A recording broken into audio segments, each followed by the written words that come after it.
tenemos un temazo el día de hoy. Corresponde revisar hoy el lenguaje y la redacción jurídica. Y buscamos a una persona con una larga experiencia en este tema y que además tuviera toda la pericia y experticia, no solo del derecho, sino además del lenguaje. Y además, si es guaro, mucho mejor. Se trata de Ramón Escobar León. Ramón Escobar León nació en Barquisimeto en el año 50. Es abogado summa cum laude de la Universidad Católica Andrés Bello. Es magíster en administración por la misma universidad, doctor en Derecho por la Universidad Central de Venezuela. Además, ha tenido un importante trabajo bibliográfico. Es profesor asociado tanto en la Universidad Central como en la Católica Andrés Bello. Y además, jefe de cátedra de la misma universidad. De manera que, sin más a qué se referencia, dejamos con el micrófono al profesor Ramón Escobar León. Ramón. Muchas gracias por esta oportunidad que me brindas de participar vía digital con este grupo de abogados y quizás también no abogados que están interesados en este importante tema, como tú lo acabas de mencionar. También agradezco la presentación de mi currículum. Solamente te quiero decir que faltó lo que yo considero que es lo más importante, sobre todo a los fines del tema, que soy licenciado en letras de la Universidad Central de Venezuela, graduado en el 2016 con la distinción magna cum laude, y tuve un semestre dando clases de Don Quijote, un curso de Don Quijote en esa escuela. Y por eso es que me siento habilitado por esa experiencia, por poder hablar de un tema que a mí me interesa muchísimo y que aprendí bastante en la escuela. Lo que voy a decir hoy aquí no quiere decir que lo que yo diga es la verdad, que la gente tiene que escribir como yo sugiero hacerlo. Solamente pretendo compartir con ustedes, a través de esta conversación, esta tertulia, las experiencias que yo recibí como estudiante y licenciado en letras y como columnista que me he ocupado pues, de escribir libros y artículos de opinión desde el año 2014 en forma ininterrumpida en el Nacional y ocasionalmente en el portal web Pro Da Vinci. Y procuro pues seguir ciertas reglas que son las que voy a compartir aquí ahora. Y que espero que este conjunto de reflexiones compartidas puedan ser de utilidad a la comunidad que está escuchándonos hoy. Lo primero que quiero señalar, para empezar, es lo que Julio y yo hablamos hace un rato, que los que hablamos español tenemos una enorme ventaja en relación con los que hablan portugués o los que hablan inglés u otros idiomas. ¿Por qué? Porque se ha logrado integrar en una academia, en una asociación de academias, todas las reglas de la gramática y los recursos lingüísticos en toda América Latina con España. De manera que las reglas del idioma nuestras, acá en Venezuela, son las mismas reglas que tiene un argentino, o que tiene un mexicano, o que tiene un español. Y esto es un gran logro de nuestra lengua, de nuestro idioma. La lengua, el idioma que heredamos de Cervantes, que nos dejó Cervantes, enriquecida literariamente. Hay una anécdota importante. Un gran escritor portugués que está ahorita de moda, y muy merecidamente de moda, José Saramago, que escribió El ensayo de la ceguera, que está siendo muy citado a propósito de lo que estamos viviendo en la humanidad. Cuando fue a publicar sus libros en Brasil, pretendían corregir el estilo y adaptarlo a lo que es el dialecto del portugués de Brasil. Y Saramago dijo, no señor, yo escribo en portugués, a mí nadie me va a cambiar mi estilo. Eso no ocurre en el español, porque todos nos entendemos. Si bien tenemos dialectos, tú eres barquisimetano, como yo que soy barquisimetano también, tenemos el dialecto barquisimetano. Los caraqueños tienen sus dialectos, los maravinos tienen el de ellos, los mexicanos tienen su dialecto, pero cada cual habla español. Entonces digo eso como una primera gran ventaja que tenemos los que hablamos este bello idioma. Segundo lugar, nosotros podemos enriquecer el idioma, y eso va a depender de lo que haga el hablante.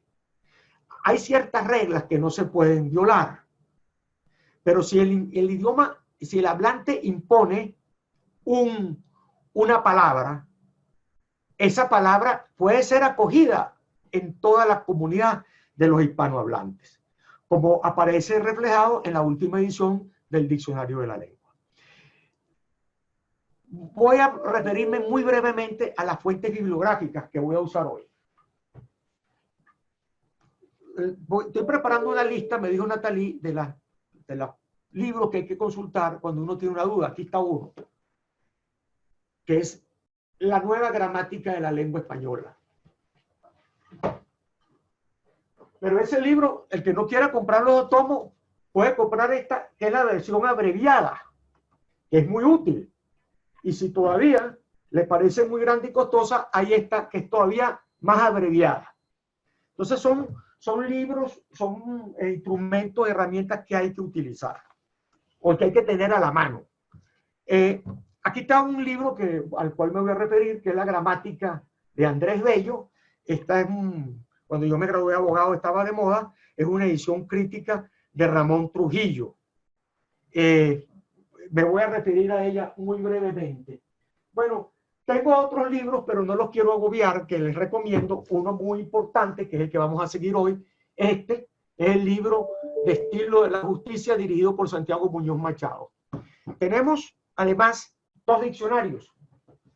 El Diccionario del Lenguaje Jurídico de la Academia, o de la Asociación de Academias, porque estamos refiriéndonos a estos diccionarios, son productos de una discusión, una integración de todas las academias de la lengua, de toda América Latina. El libro del Estilo del Español es el que le acabo de mencionar, según la norma panhispánica, y el libro que presentamos en la Academia de Ciencias Políticas y Sociales el año pasado, el Diccionario Panhispánico del Español Jurídico.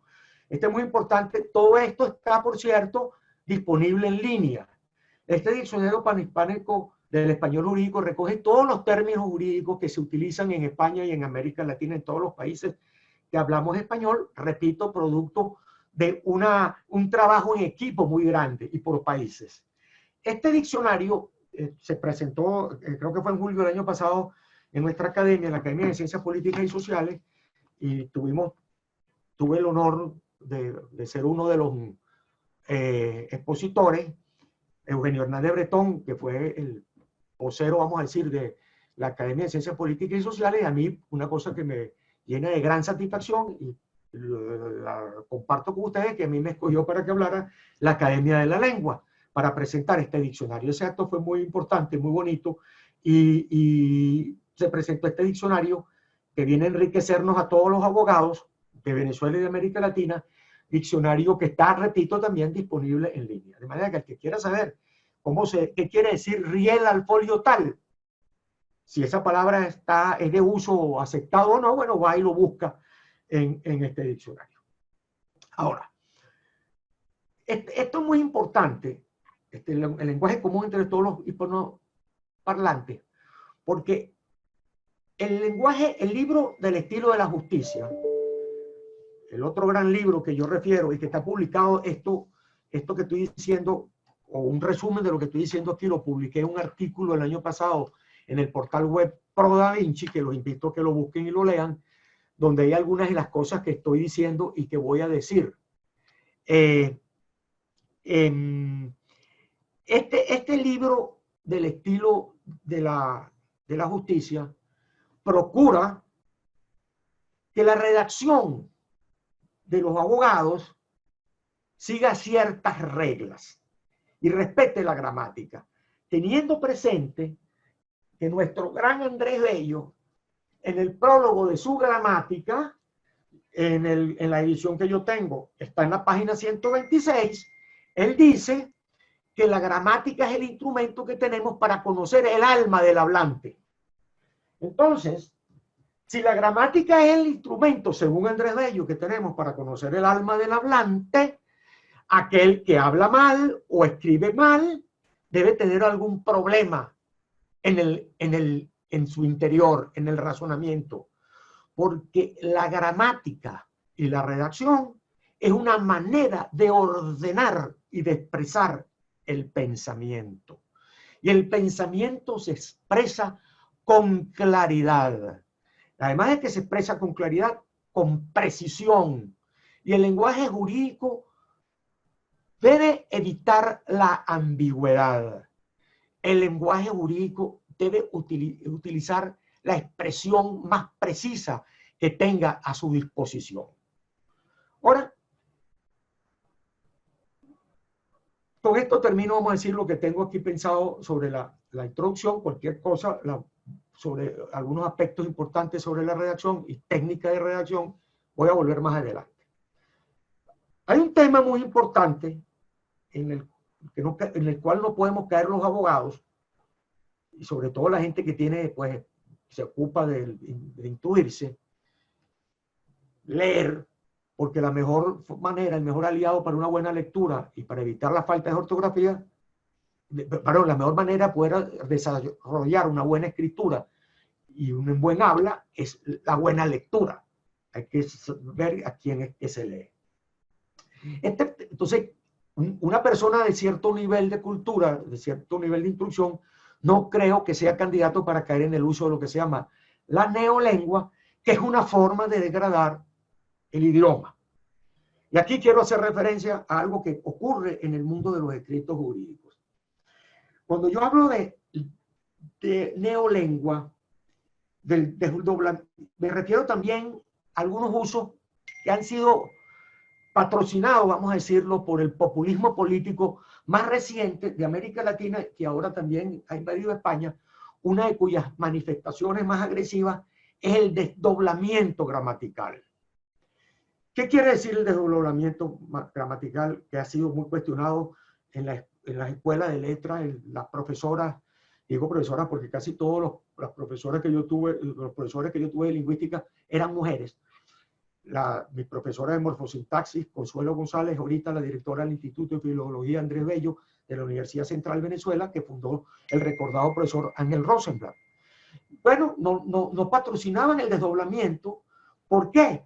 Porque los sustantivos no marcados incluyen los dos géneros, el género masculino y el género femenino.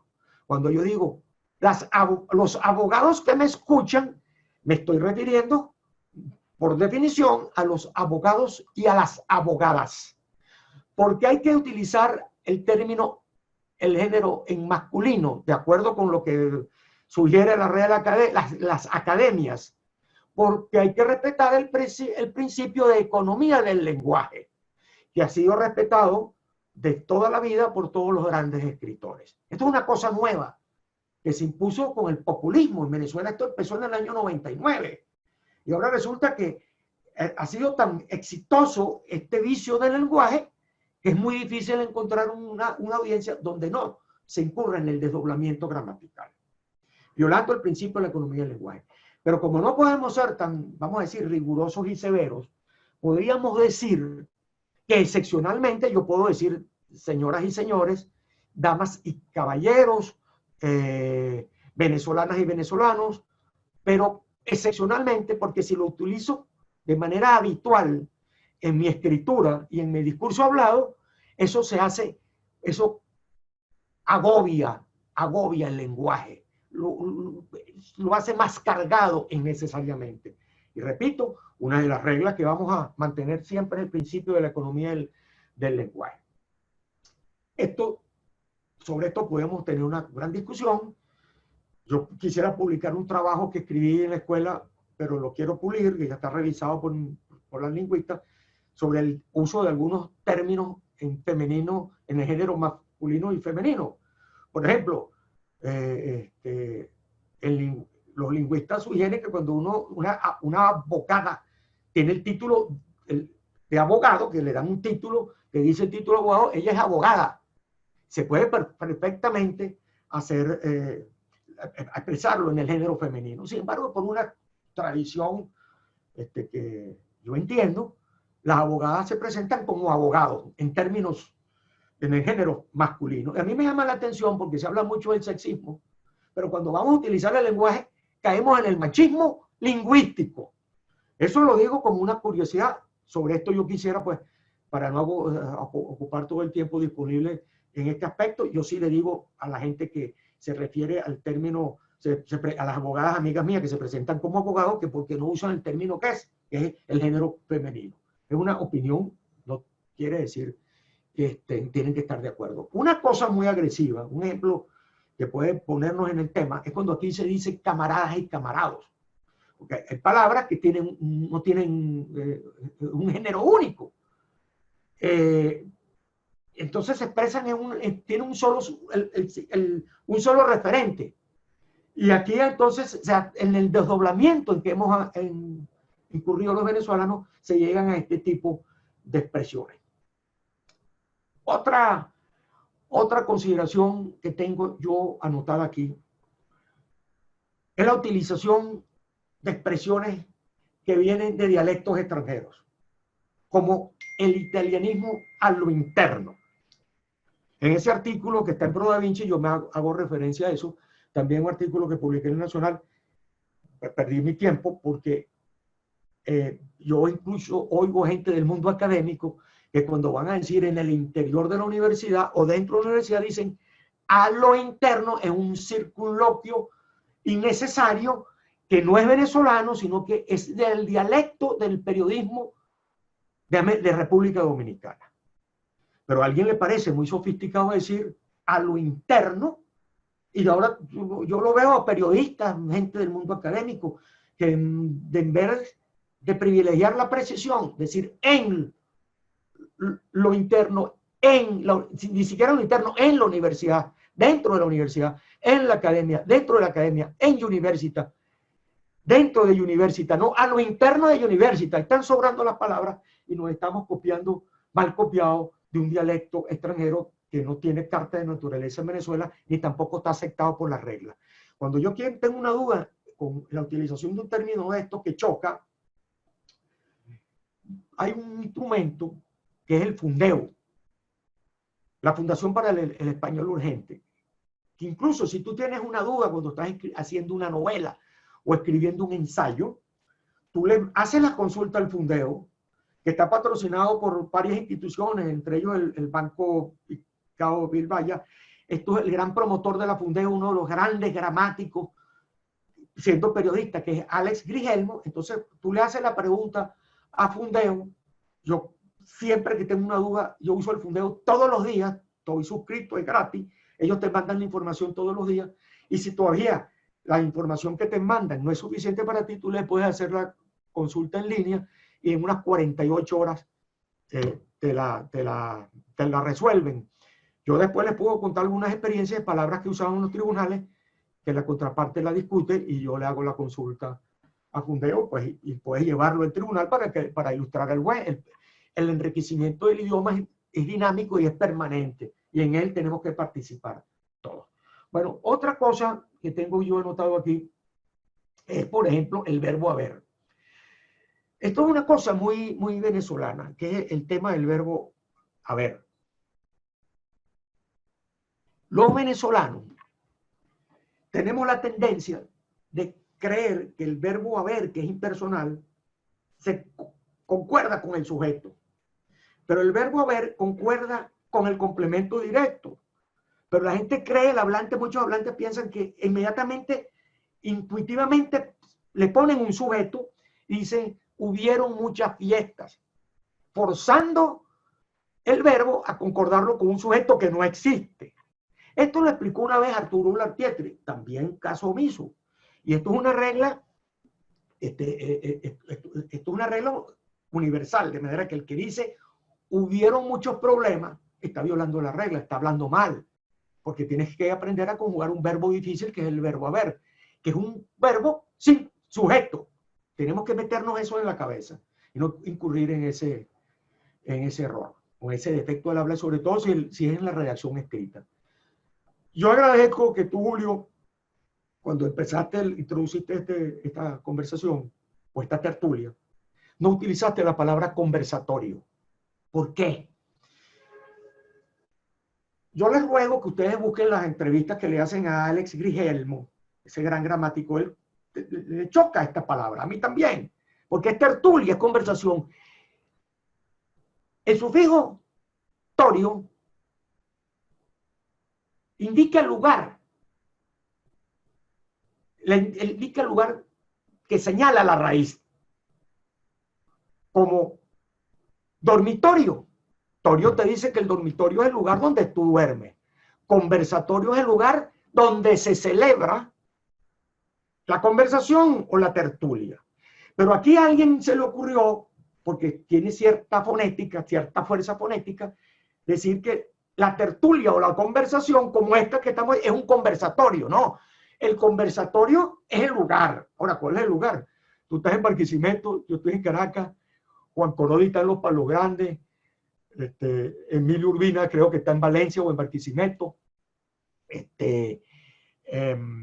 Estamos, el lugar es digital, pues. Es una cosa muy interesante.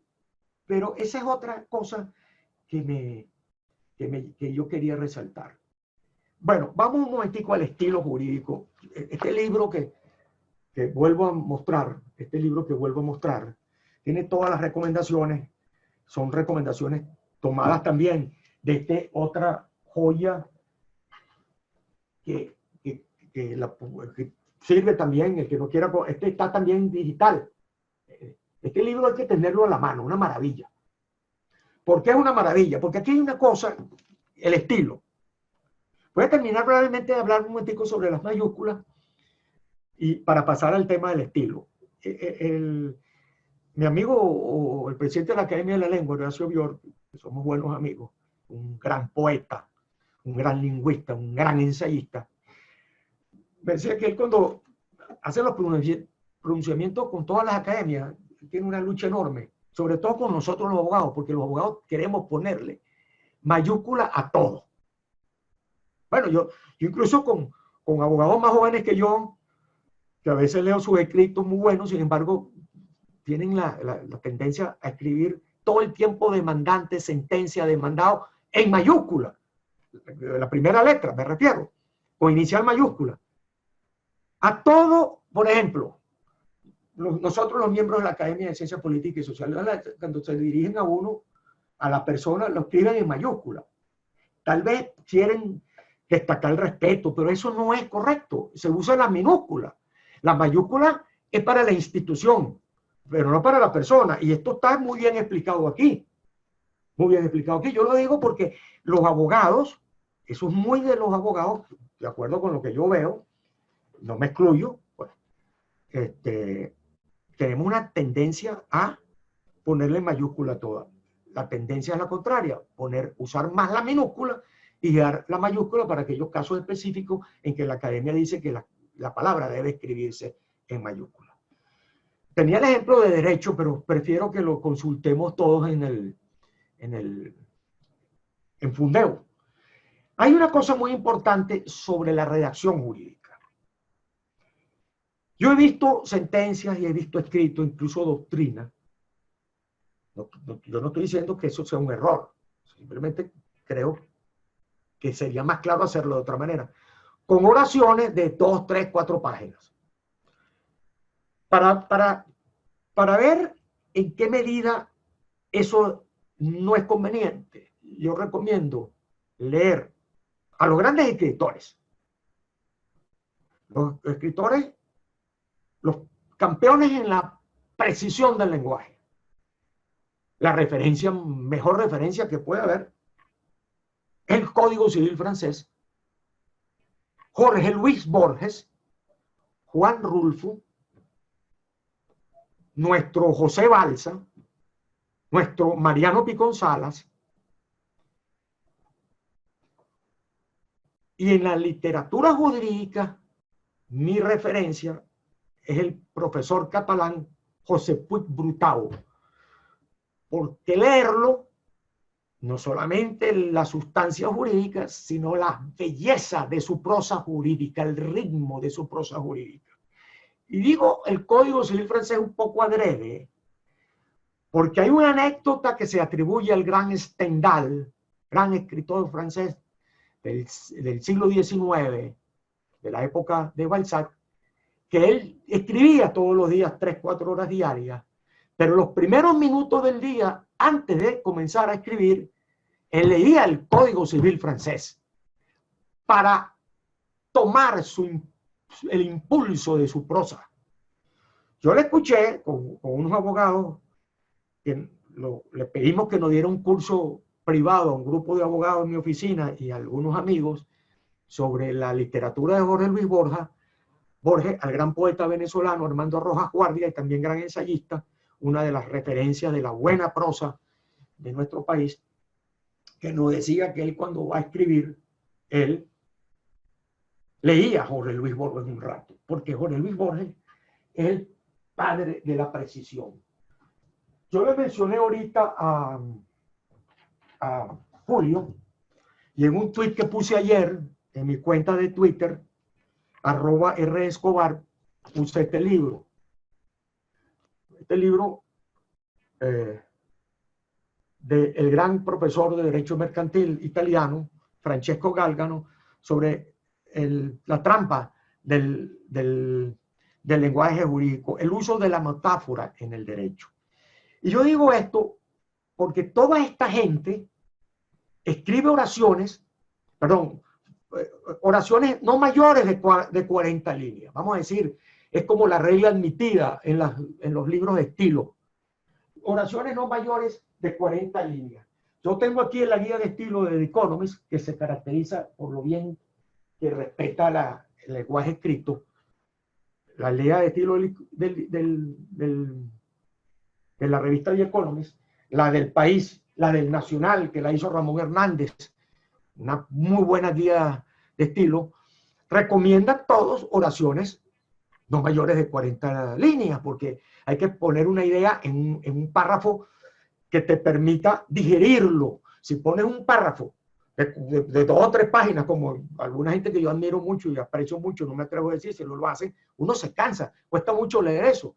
Entonces, por eso que el primer párrafo tiene que ser el que enganche al lector y tiene que ser muy claro, y párrafos cortos de 40 líneas, digo yo, sugiero, pueden ser 30, pueden ser 50, pero cortar los párrafos no va a hacerlos interminables y farragosos. ¿Qué pasa con las oraciones?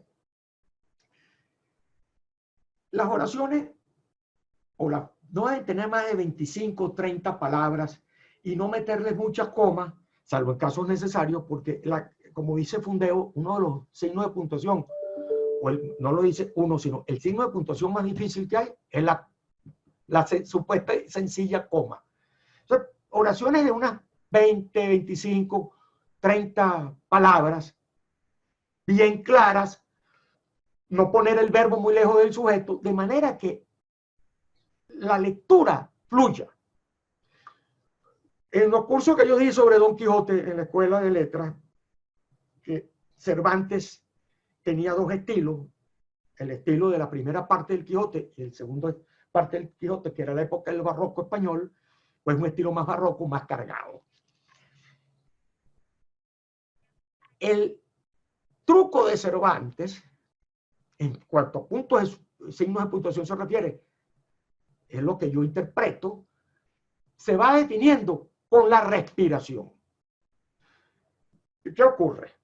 Cuando uno lee un artículo, un ensayo, una obra narrativa o poética de Jorge Luis Borges, uno la puede leer al ritmo de la respiración. O cuando tú estás poniendo tus puntos, signos de puntuación, tú puedes acompañar la puntuación con tu respiración, que te va a decir dónde va la coma, dónde está la pausa, la pausa breve, la pausa un poco más larga, como el punto y coma, o cuando termina la oración, para expresar la idea, un punto y seguido.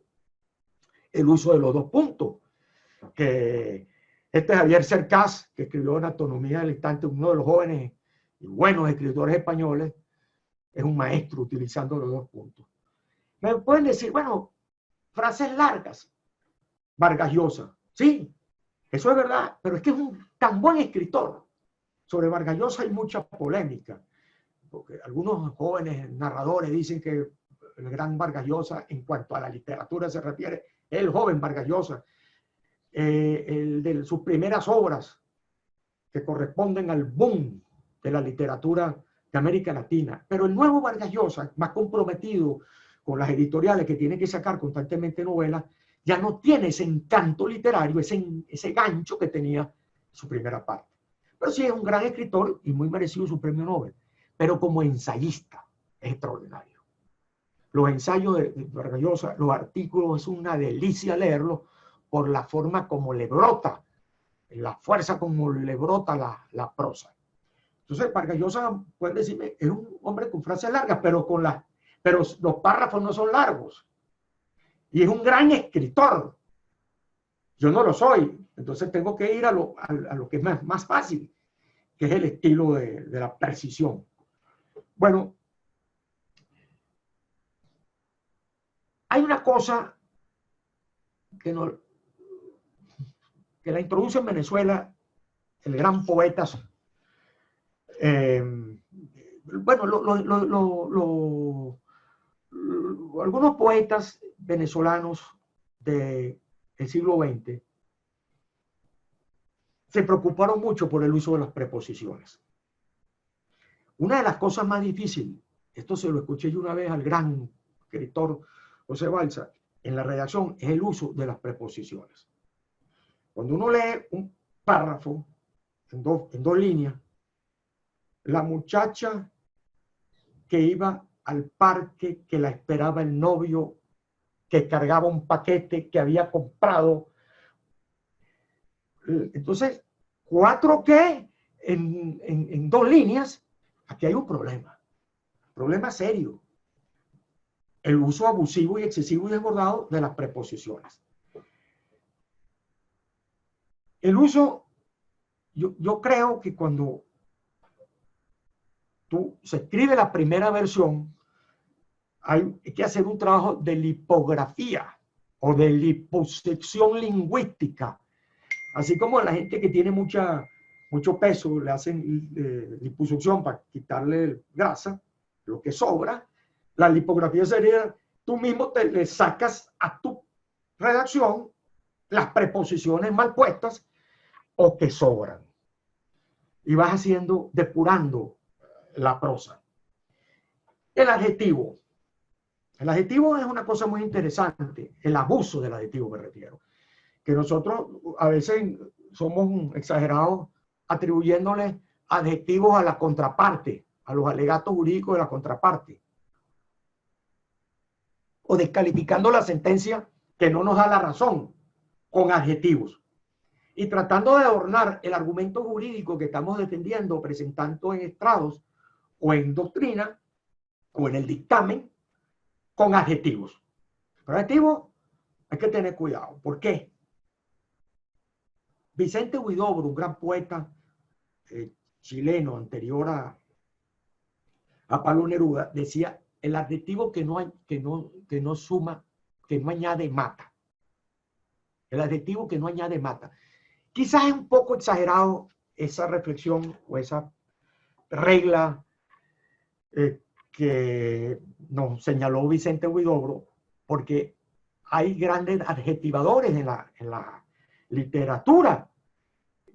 Se dice, o dicen algunos expertos críticos literarios, que el gran adjetivador de la literatura moderna es Jorge Luis Borges. Y este libro que les mostré desarrolla este libro con un trabajo de Jorge Luis Borges.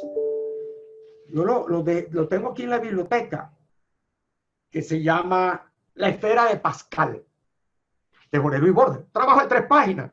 Y tiene otro sobre la metáfora. Bueno, ese trabajo de 3 páginas hizo que un jurista escribiera este libro, o inspiró a este jurista a escribir este libro, sobre las reglas en el manejo de la metáfora que enseña o nos enseñó, o el legado que nos deja el gran Jorge Luis Borges. Pero Jorge Luis Borges era además el gran adjetivador. Sabía cómo darle fuerza al sustantivo, cómo darle fuerza a la expresión con el buen uso del adjetivo. ¿Quiénes son los grandes? Ángel Rosenblatt decía que el más grande adjetivador de la literatura venezolana es Mariano Picón Salas, sobre el cual quisiera volver ahora, que no Ariel Pico González, era un ensayista que seguía las reglas de Miguel de Montaigne, que decía, la regla de oro, que está en el prólogo de sus ensayos, es yo soy la materia de mi libro. ¿Qué quiere decir esto? A propósito del ensayo. Voy ahora a hablar un momentico sobre el ensayo, porque nosotros decimos mucho que hacemos ensayo jurídico, trabajo jurídico, investigación. El ensayo jurídico es reflexionar sobre un tema jurídico a partir de la propia experiencia. El ensayista puro no hace citas, porque es reflexionando a partir de su propia experiencia, de su propio conocimiento. En el trabajo jurídico esto se ha hecho muy difícil por otro problema que tenemos, que está ligado al tema del lenguaje y de la redacción, que es el tema de la metodología, los trabajos de investigación. Yo he visto que muchas veces la gente se ocupa más de la carpintería, de ver la cita, de cuál es el marco teórico, el objetivo del trabajo, la metodología que te va a utilizar, el cuadro teórico, el marco teórico que él va a utilizar para llegar a sus conclusiones. Pero el trabajo de reflexión, de aporte propio, a veces se deja de lado. Bueno, para suplir esa deficiencia que ofrece el trabajo de investigación, el intelectual, el pensador, puede escribir a partir de su propia experiencia y decirnos qué piensa él de un tema cuyos conceptos básicos que posiblemente él asimiló en sus estudios de derecho romano ya internalizado, los tiene como propio. Pero a partir de ese conocimiento propio que ha hecho suyo, tiene una reflexión original y propia, que es la que a uno le interesa. Yo siempre cito dos personas que lo han hecho, de acuerdo con lo que yo estoy viendo. Uno era Humberto Najain, que creo que ayer o hoy está cumpliendo 2 años de su fallecimiento, el gran sabio Humberto Najain, constitucionalista, fue decano de la Facultad de Estudios Liberales y Jurídicos de la Universidad Metropolitana. Y el otro es Román José Duque, corredor. Yo siempre lo digo, que tiene unos años escribiendo unos trabajos jurídicos maravillosos, porque están escritos en un lenguaje preciso y utilizando por los 4 flancos las técnicas del ensayo, que es mucho más difícil un buen ensayo que un trabajo de investigación y de carpintería. Bueno, esto lo digo a propósito de este libro que estoy recomendando. No sé cuánto tiempo me queda, creo que ya me pasé, de acuerdo con mi reloj me he pasado. Tengo muchas otras cosas aquí que decir. Prefiero dejarlo para el ciclo de preguntas y respuestas. Yo le dije a Julio esta mañana cuando hablamos, ayer yo puse en mi cuenta de Instagram y en Twitter algunas cosas, entonces empezaron a hacerme preguntas y se me ocurrió que este curso puede acompañarse de un taller de redacción entre todos. Hacemos, entre los que participemos en ese taller, podríamos invitar a Román Duque Corredor, escribimos un texto y entre todos lo vamos puliendo, cada uno con su estilo. Entonces cada uno escribe su texto y entre todos lo vamos corrigiendo y nos vamos dando la vuelta. Y el otro temazo de jerarquía global, que se da la mano con este, es el del razonamiento, porque lenguaje jurídico y razonamiento jurídico son 2 caras de la misma moneda. Bueno, Julio, te estoy viendo con una sonrisa, cosa que agradezco. Yo termino aquí, tengo más cosas, más tinta en el tintero, pero no los quiero agobiar y me quedo aquí pendiente de sus preguntas y sus respuestas. Y de nuevo, muchas gracias a ti por la invitación y a los que están presentes por participar. No, fabulosa esa idea, Ramón. De verdad que te la compro, de verdad que vamos a hacer todo lo posible para poner la plataforma de Universitas a tu disposición. Entonces, y te voy a dar, y mira qué interesante, primer dato de esta conversación. 1, ya rompiste nuestro récord de asistentes a las videoconferencias. Ya superaste fácilmente las 100 personas en sala. Aquí en Zoom normalmente suele existir en vivo otro tanto igual en Facebook. De manera que un lunes en la mañana de Semana Santa convocaste a todas esas personas, nos va indicando lo interesante del tema y del interlocutor.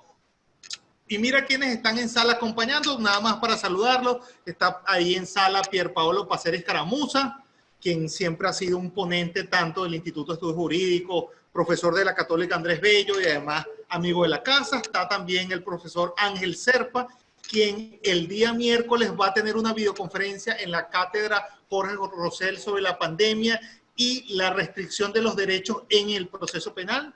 Está también ahí Emilio Urbina, que la semana pasada tuvo una interesante videoconferencia con nosotros. Veo también al profesor Héctor Jaime Martínez, que fue ponente este jueves inmediato pasado en nuestro jueves de videoconferencia. Y veo al profesor también Juan Corodi, que va a tener una videoconferencia este jueves a las 10 de la mañana sobre el análisis económico del contrato. De manera que no solo está interesante, está concurrido, sino que tenemos una audiencia de mucha jerarquía. Entonces, y hay muchas intervenciones, hay muchos comentarios y vamos de pasada porque la gente quiere conversar contigo. Vamos a ver. Yurilma Hernández te saluda. Julio Díaz dice, hola, muchas gracias. María Verónica Rojas nos indica el lugar. Saludos, feliz inicio de semana.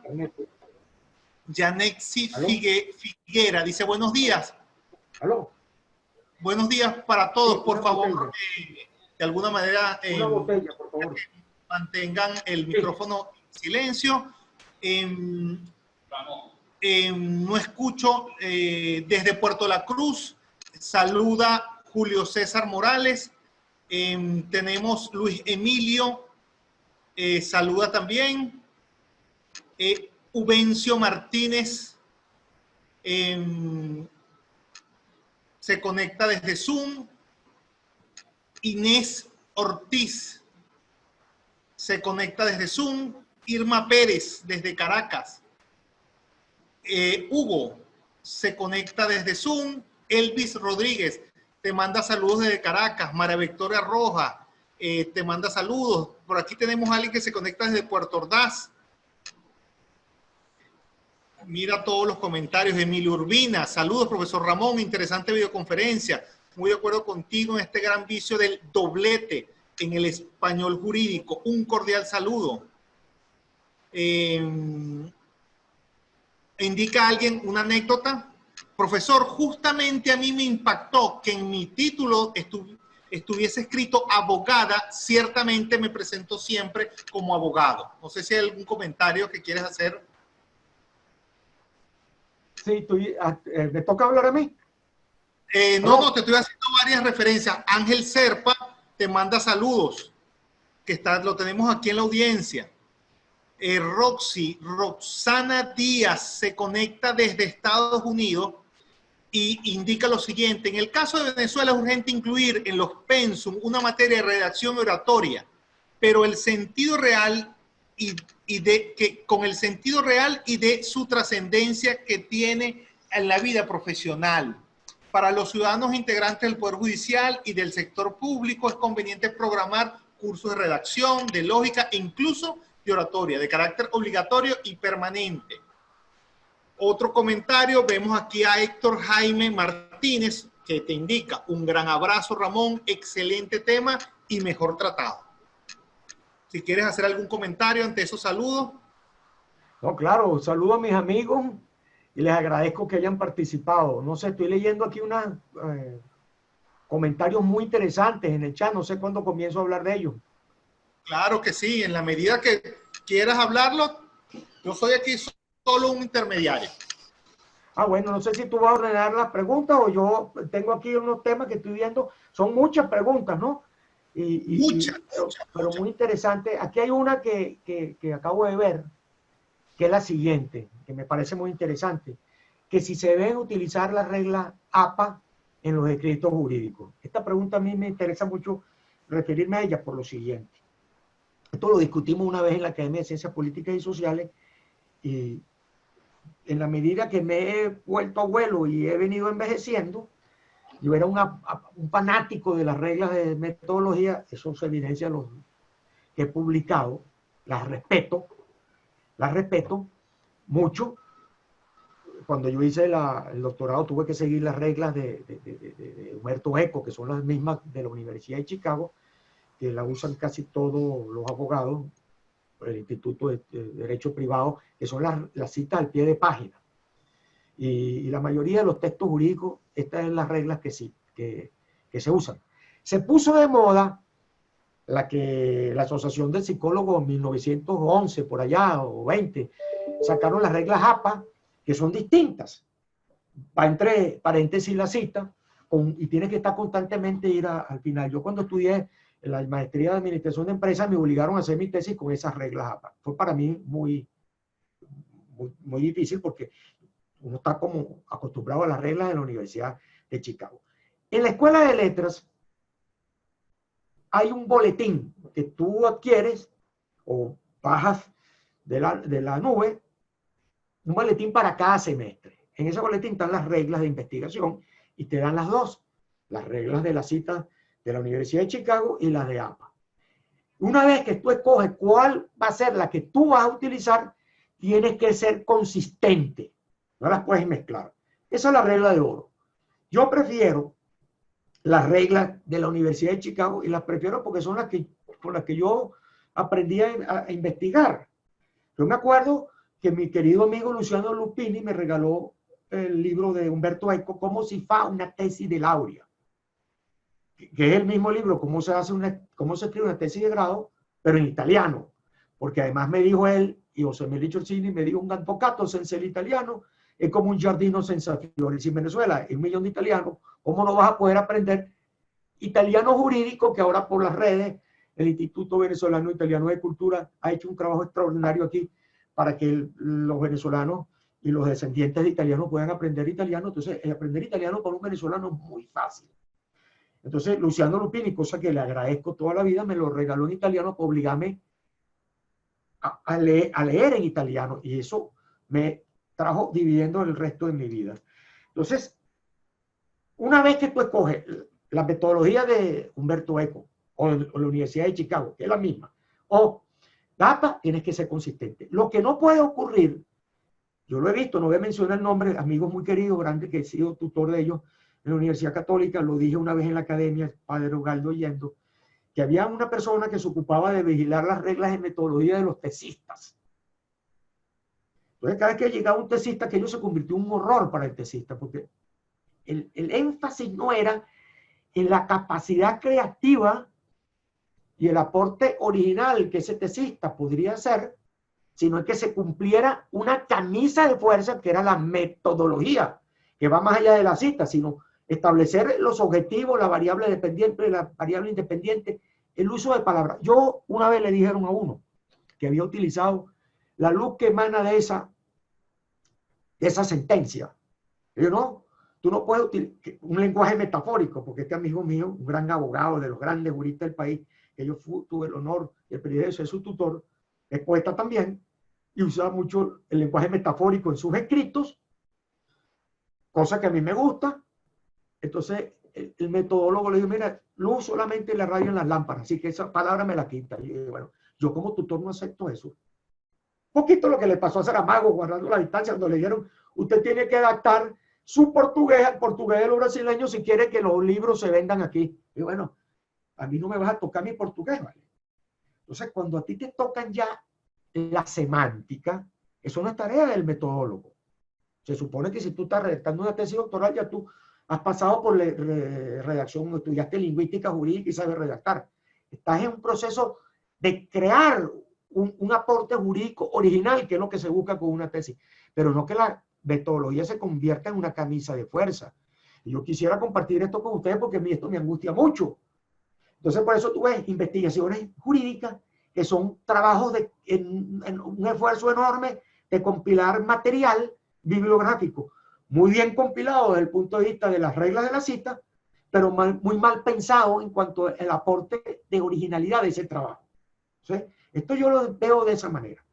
Escoges tu regla de citas y una vez que tienes tu regla de citas seleccionadas, las atiendes siempre, pero que ella no puede ir por encima de tu capacidad creativa. El profesor Emilio Urbina Mendoza hace un comentario en cuanto al uso del APA e indica lo siguiente: el propio manual es explícito en señalar que su uso está dirigido fundamentalmente a las ciencias exactas. Hay un comentario aquí por parte del profesor Ángel Serpa. Vamos a ubicarlo aquí, que se nos perdió. Ajá. Ángel Serpa indica: la sentencia del entonces magistrado de la Sala Constitucional en diciembre del año 2000, Pedro Rafael Rondón Haas, frente al escrito del abogado, debe ser Germán Escarrá, indica y cita lo siguiente: no puede esta sala dejar de expresar su preocupación ante las graves deficiencias gramaticales, especialmente de orden sintáctico y ortográfico, perceptibles en el estilo que presentó el recurrente al inicio del presente proceso, los cuales han obligado a un serio y necesario esfuerzo por parte del actual juzgador para desentrañar, a falta de texto inteligible, el espíritu y el propósito del documento en cuestión. Fallas estas tanto más serias si se consideran las hipótesis que, en este caso, la sala solamente imagina, pues no tiene la intención de especificar ni concretar de que el autor ha dicho recaudo sea, llegue a ser o haya sido docente universitario. En efecto, una somera revisión que se hizo de la escritura en cuestión ha permitido el descubrimiento de errores, varios de ellos francamente elementales. Un comentario de Ángel Serpa respecto a una decisión de sala constitucional. No sé si hay algún comentario. Aquí bueno, hay un comentario. Me aprovecho para decir lo siguiente, a propósito de esta pregunta. Bueno, Pedro Rondón Haas es uno de los juristas que yo más admiro y respeto y quiero. Y además de eso, por su integridad y su sabiduría, y además, hombre que escribe muy bien. Hay un artículo que escribió, ojalá lo pudieran difundir, una de las mejores cosas que yo he leído sobre el Petro. Un artículo que él escribió, bueno en la forma y muy bueno en el contenido. Pero aprovecho esa pregunta, no solo aprovecho para recordar y saludar a Pedro Rondón Haas, sino porque, y esto no es solamente de la Sala Constitucional, sino también de los abogados y de los investigadores jóvenes, que yo veo que meten citas en el texto, no de las 40 líneas que acepta APA y acepta la Universidad de Chicago, las universales. Yo no puedo meter dentro del texto una cita de más de 40 líneas.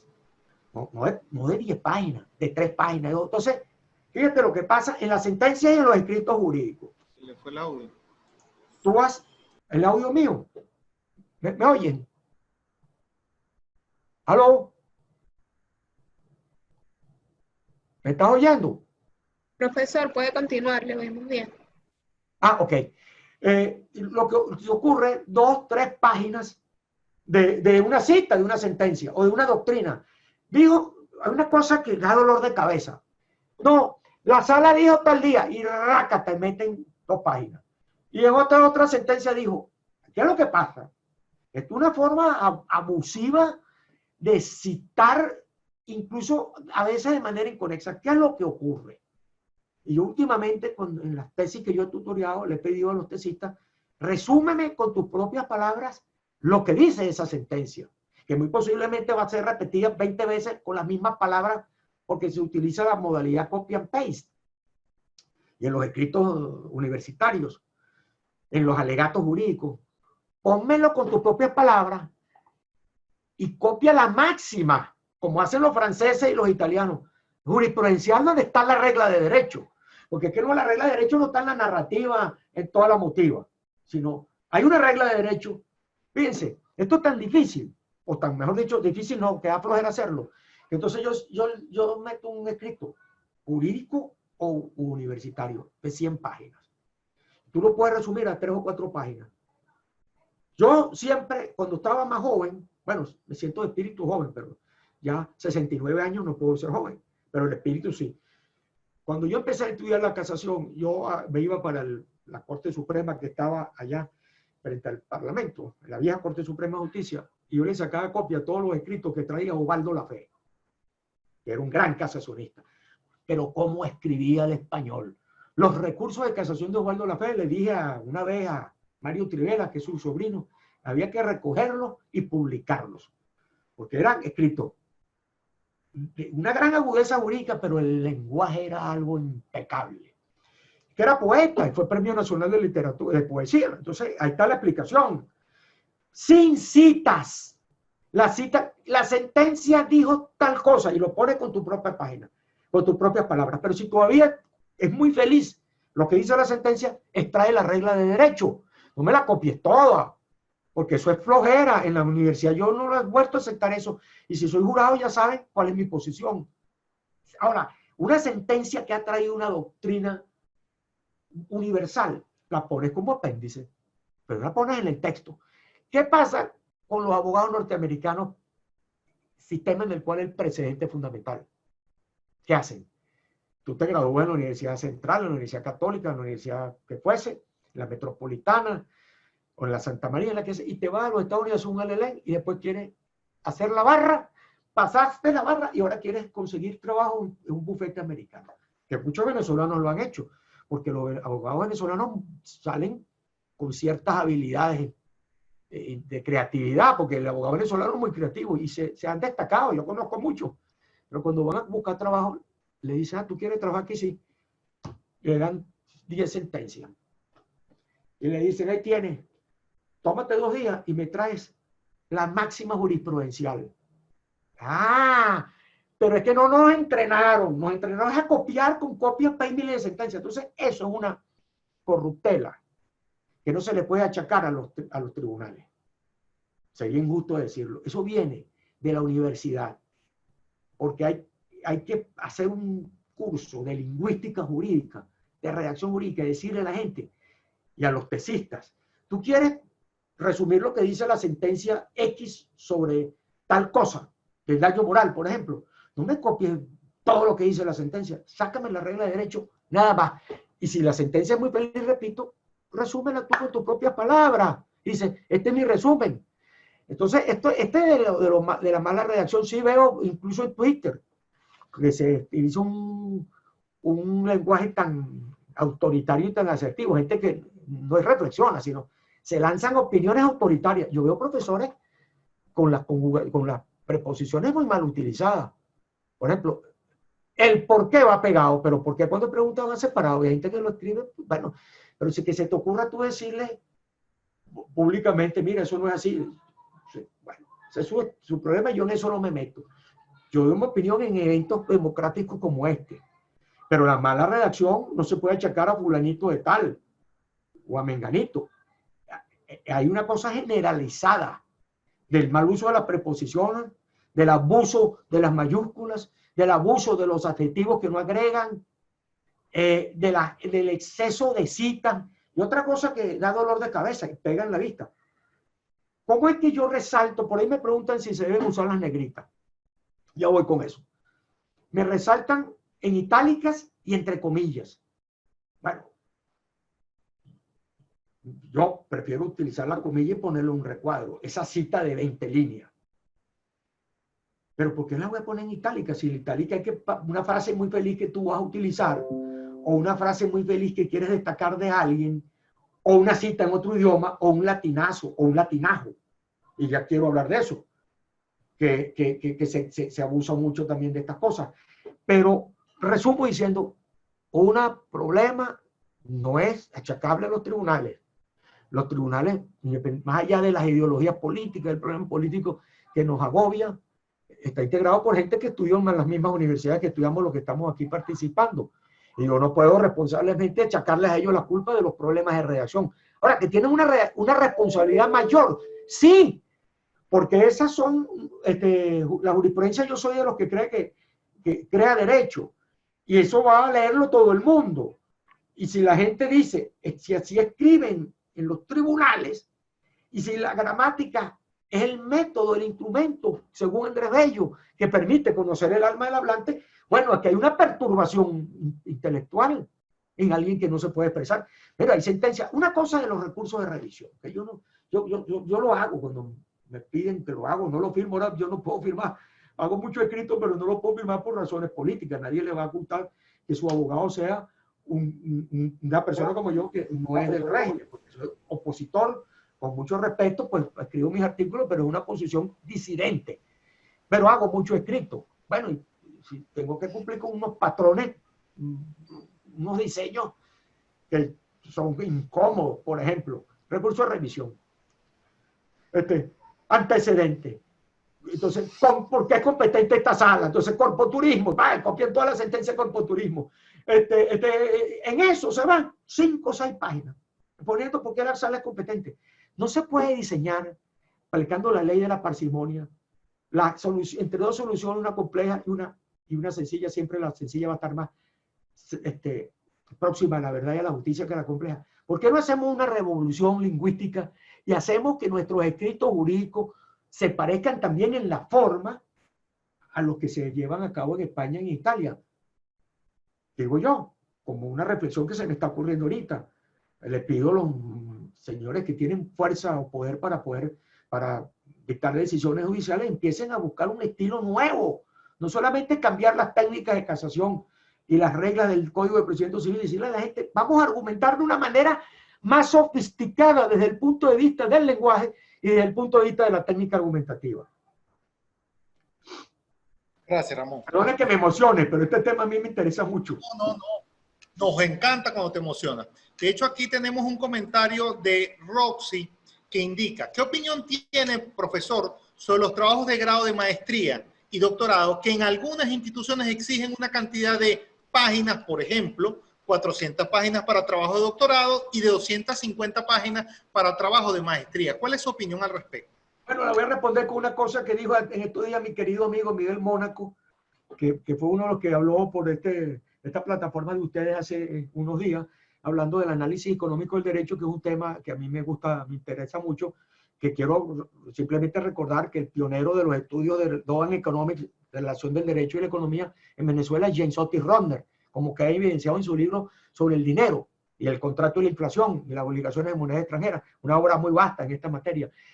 Ronald Coase, esto nace con el libro de Ronald Coase, The Firm, The Law, no recuerdo el título en inglés, un abogado británico que ejerció como catedrático en la Universidad de Chicago, que creo que fue en 1991, se ganó el Premio Nobel de Economía, pero un trabajo que tiene como 30 páginas.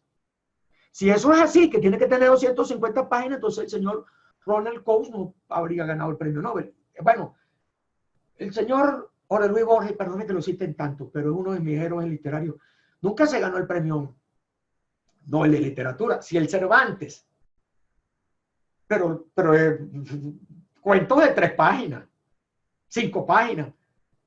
Caramba, fíjense una cosa que se me pasó. En el trabajo que está publicado en Pro Da Vinci, que gracias a la invitación de Julio lo he ampliado considerablemente, estuve este fin de semana ampliándolo, metiéndole ejemplos, y todas estas preguntas me sirven todavía para hacer más, incorporar más reflexiones y más problemas. Julio Luis Borges, yo recomiendo 2 entrevistas que están disponibles, todo esto está disponible en YouTube, gratis por supuesto, el programa A Fondo con Joaquín Soler Serrano. Hay 2 entrevistas, una antes de ganarse el premio Cervantes y otro después que se ganó el premio Cervantes, y él hace una pregunta sobre su estilo, porque escribe, como dije yo ayer en un tweet, lo voy a ver si lo busco aquí, dije que la oración tiene que ser como una flecha que uno lanza hacia el objetivo, sin desviaciones. El dardo en la palabra de Fernando Lázaro Carreter. Cada frase, así era el estilo de Juan Rulfo y del gran escritor mexicano Jorge Luis Borges, una flecha que tú lanzas al objetivo, que va como una flecha, es la frase, sin desviaciones. ¿Qué quiere decir esto? No puedes usar frases subordinadas ni incisos, que es una de las críticas del libro del estilo de la justicia. ¿Cómo abusamos los abogados de incisos y frases subordinadas? Entonces, la regla de la flecha como dardo lingüístico se violenta con la frase subordinada. Pero Jorge Luis Borges explica lo siguiente. Cuando él va a escribir un poema o un cuento o un ensayo, él elabora mentalmente un cuadro semántico de cuáles son todas las palabras afines que tienes para buscar la que más le interesa. Entonces él hace un campo semántico ahí con la palabra azul. Yo les invito a que lo vean. Ahorita que estamos en cuarentena, aprovechen esa joya que hay que ver varias veces. Y entonces él dice, ¿qué es lo que pasa? Yo cuando empecé mi vida de escritor, yo estaba enganchado con el barroco, el estilo barroco, que es el estilo del lenguaje jurídico en Venezuela. Ese estilo cargado de incisos y de frases subordinadas, como el de Alejo Carpentier, el gran escritor cubano, pero lo hacía con mucha maestría, pero el que no, el barroco no es un estilo fácil, es un estilo muy pesado, como el de Lezama Lima, el gran poeta cubano. Entonces yo cuando era joven era barroco, pero me di cuenta que este era un estilo pedante y pretencioso.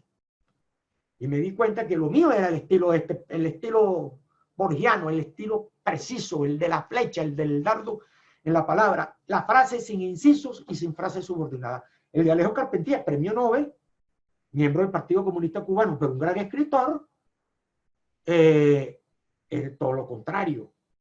Pero para escribir el barroco, bueno, el estilo de García Márquez, el estilo barroco, pero ese estilo no sirve para el lenguaje jurídico, choca con el lenguaje jurídico, pero el lenguaje jurídico venezolano, la realidad sea dicha, tiene una cierta tendencia a lo barroco, por la cantidad de frases subordinadas y palabras rebuscadas. Otra cosa muy importante, en el trabajo que está publicado en Provincia, yo lo dije, la recomendación del Instituto Cervantes, Julio, estimados participantes, es que tú escribes tu frase y ves cómo lo puedes decir con la palabra más sencilla, como lo dice Borges en esa entrevista.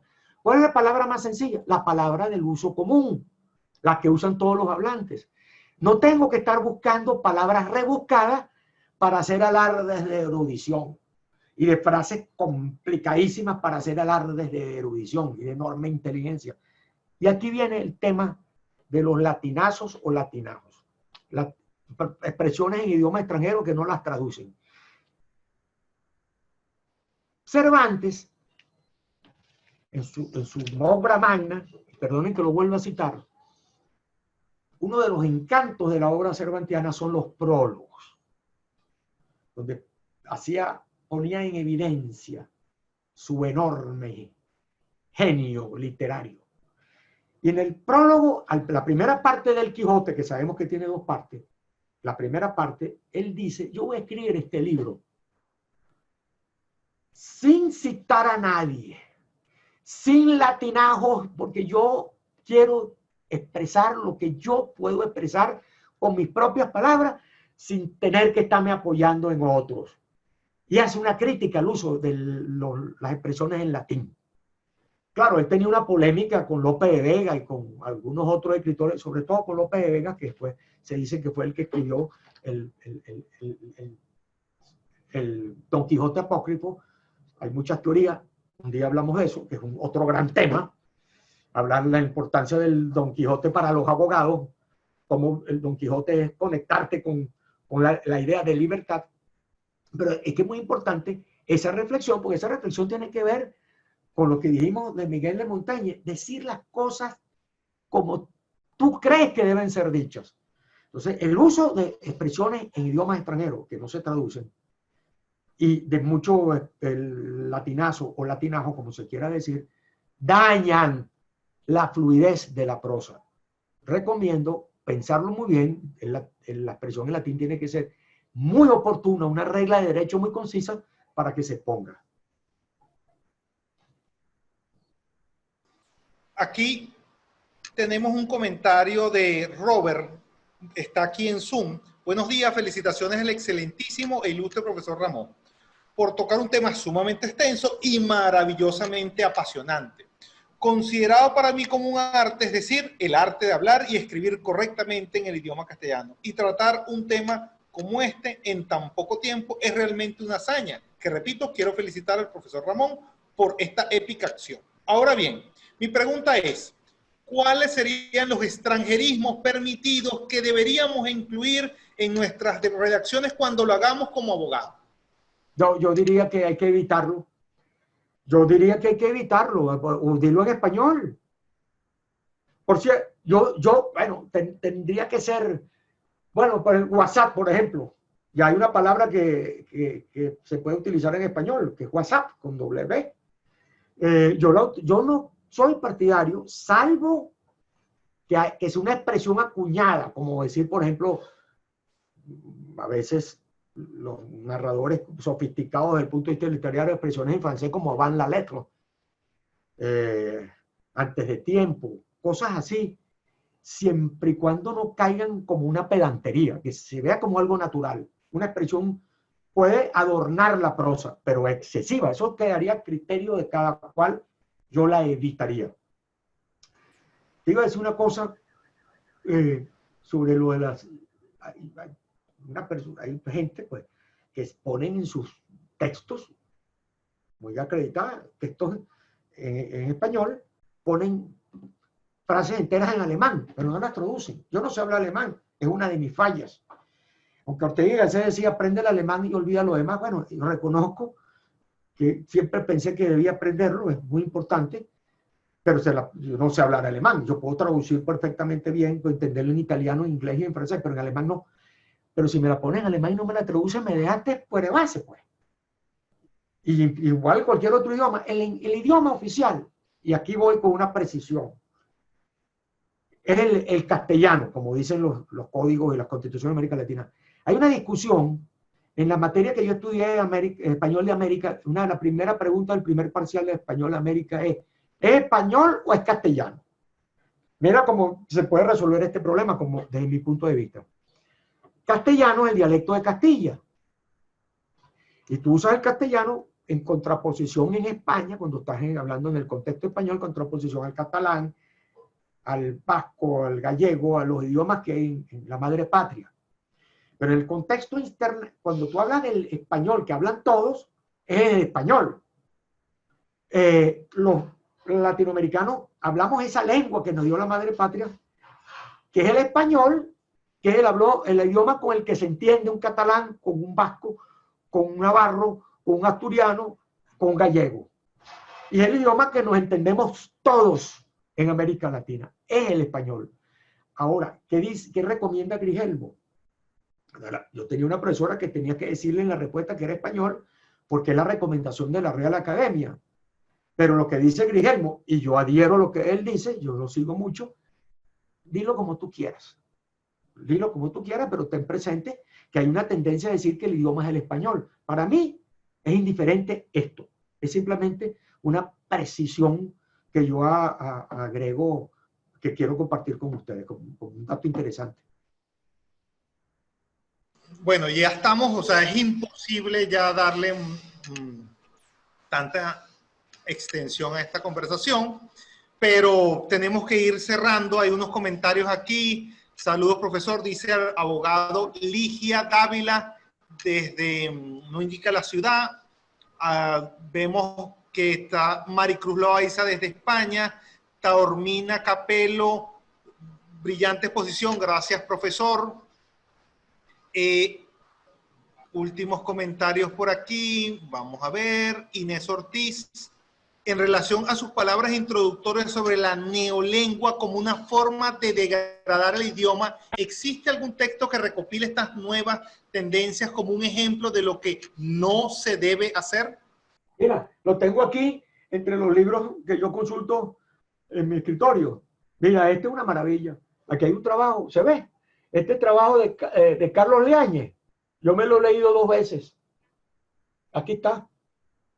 Carlos Leáñez, profesor de la Universidad Simón Bolívar. Aquí hay varios trabajos que yo recomiendo todos, pero el de Carlos Leáñez es el que va más al grano, ¿no? Todos son muy buenos, pues todos son. Hay uno de Canova, hay uno de Giuseppe Graterol, uno de Luis Alfonso Herrera Orellana y de Mar Juli Mateo. Este libro yo lo recomiendo, porque está escrito por venezolanos a partir de la experiencia de la neolengua venezolana, que es esta cosa que ahora pero sí, yo lo que aprovecho es esta pregunta, es para pedirle a los que pensamos que hay que defender el idioma, que hay que defender, que nosotros estamos más obligados que otros a defender el idioma, porque nosotros, este es el país de este señor que está aquí, que escribió, que nos dejó esta obra monumental que se llama Don Andrés Bello. Entonces, nosotros los venezolanos estamos más obligados quizás moralmente que otros a defender nuestro idioma. Y las reglas que están ahí todavía, muchas de ellas vigentes, pero que son siempre referencias, las de Andrés Bello. Este es el país de Ángel Rosenblatt, que no era venezolano, pero que le hizo grandes aportes a la lingüística universal y nacional. Yo diría, no usemos el desdoblamiento gramatical, salvo que sea, sino con una gran sobriedad. No utilicemos, usemos el español correcto. Si tú eres abogada, identifícate como abogada. Deja ese machismo lingüístico para otra oportunidad. No hace falta. Seamos muy coherentes con la conjugación de los verbos. El verbo haber, como dije, no podemos confundir el complemento directo con el sujeto. Ese tipo de detalles que son muy sencillos de controlar, debemos evitarlo. Y desde el punto de vista fonético, a nosotros se nos critica a los venezolanos, independientemente de cuál sea el dialecto, porque técnicamente nosotros tenemos distintos dialectos, ¿no? El oriental tutea, pero el andino vocea, igual que el maravino y los del sur. Yo siempre digo que si Hugo Chávez hubiera sido maracucho y no llanero, a lo mejor aquí estuviéramos todos hablando como los maravinos, porque él impuso el desdoblamiento gramatical, pero eso se extendió hasta en la comunidad académica. Es lo que a mí me llama la atención, que desde el punto de vista, es un triunfo, una derrota, es un triunfo cultural de la Revolución Bolivariana, haber impuesto algunos patrones de la lingüística revolucionaria y la gente acepta. Un ejemplo es a lo interno. Mire, los periodistas y gente incluso que se llama opositora, hablando con el lenguaje de la lingüística acuñada por el comandante Hugo Chávez. Y esto tiene que llamarle la atención a los que estudian el habla del venezolano a partir del año 1999. Eso no es culpa de la revolución, eso es culpa de nosotros, que no hemos puesto una valla para impedir que ese mal uso del lenguaje se imponga. Y por eso que la gente está desdoblando. Claro, no llegan a desdoblar como acaba de decir alguien, camaradas y camarados, ¿no? A eso no se ha llegado. Pero podríamos llegar a ello si no hacemos conferencias como esta, conversaciones como esta. Yo puedo estar equivocado, debo estar equivocado, puedo estar equivocado, pero tengo derecho a decir lo que siento y pienso de la mejor buena fe del mundo. Y tratando de decirlo también con cierta sencillez. Yo no puedo creer que hay que imponerle a los demás cómo deben hablar, que hay que hablar de esta manera, pero sí hacerle sugerencias, sobre todo cuando hay fallas expresivas como el desdoblamiento propio de un lenguaje, de un discurso político populista, no académico. Ramón, te tomé nota y hay varias cosas que se nos quedan tenemos la posibilidad de ejecutar varias videoconferencias, varias conversaciones. Uno, sobre el uso de las metáforas en el derecho, una serie de conversaciones sobre el tema del razonamiento jurídico, y un último punto que nos dejaste ahí como el tema de Don Quijote y el derecho. Hay varios temas, pero es que además en esta semana de Semana Santa, Universitas y la Católica, Universitas y la Academia de Ciencias Políticas, Universitas y Sapienza tienen una serie de videoconferencias más. De hecho, tenemos una conversación el día de hoy con Ricardo Cusano, presidente de Fede Cámaras. En la noche tenemos una con Eric Suárez sobre el tema del marketing para de alguna manera conectar la actividad de los abogados. El día de mañana tenemos una conversación desde Perú con Germán Lora sobre el impacto del COVID en las relaciones laborales. El miércoles tenemos 3 videoconferencias. Comenzamos a las 10 de la mañana desde Ecuador con Andrén Choi Q sobre el tema de la flexibilización de la jornada laboral o de la relación de trabajo en el contexto Perú. La conversación a las 4 de la tarde en la Cátedra Jorge Rosell con Ángel Serpa, y cerramos ese miércoles con Julio Mejía. Pero el jueves tenemos una conversación con Juan Corodi sobre el análisis económico del contrato. Tenemos una semana muy interesante y comenzó de manera maravillosa con esas palabras que nos diste tú, pero queremos que te despidas, que nos regales unas palabras finales, que nos des un cierre a esta conversación. Bueno, muchas gracias, Julio, de nuevo. Mira, el cierre, mi recomendación, pues, con mucho aprecio, es que estamos aprovechando, como es evidente con la conversación de hoy, el tiempo en esta cuarentena necesaria. aprovechar el tiempo para buenas lecturas. Para buenas lecturas, leer grandes escritores, evitar los bestsellers, porque el tiempo es un recurso natural no renovable. Leer los buenos escritores, preferiblemente si queremos mejorar nuestra capacidad expresiva, los escritores de nuestra lengua, que tenemos muchísimos. Que ya dije varias veces, Jorge Luis Borges, pero venezolanos tenemos narradores del siglo XX, Manuel Díaz Rodríguez, Rómulo Gallego, Guillermo Meneses, ensayistas como Orlando Araujo, el profesor Briceño, José Balsa, Armando Rojas Guardia, en el campo del derecho Román José Duque Corredor. Buscar buenas lecturas. Privilegiemos en estos días a los escritores venezolanos y también a las obras de la literatura universal. Lean los ensayos de Fernando Lázaro Carreter, la obra ensayística reciente de Vargas Llosa, se puede buscar en sus artículos de prensa. Buscar buenas lecturas que nos traen buena redacción y buena reflexión. Esa es mi recomendación final para los que me están oyendo gentilmente. Bueno, ¿les gustó esta videoconferencia? ¿Les parece que les aporta algo útil a esta Semana Santa? Entonces, la acción es una. Uno, comparten desde nuestra fanpage en Universita Fundación en Facebook. Allí coloquen me gusta y compártense su contacto. Pero es que además lo otro que puedes hacer es que estas invitaciones que le hacemos llegar a nuestro canal de Telegram o en WhatsApp, la puedan compartir con sus contactos. Entonces es lo que le pedimos. Este es un esfuerzo de la Universidad Católica Andrés Bello en su dirección de posgrado, en el Instituto de Investigaciones Jurídicas, en la Escuela de Derecho junto con Universita Fundación. De manera que toda esta semana los vamos a seguir acompañando. Hasta luego, Ramón. Gracias por tu compañía y hasta luego a la audiencia donde se encuentren.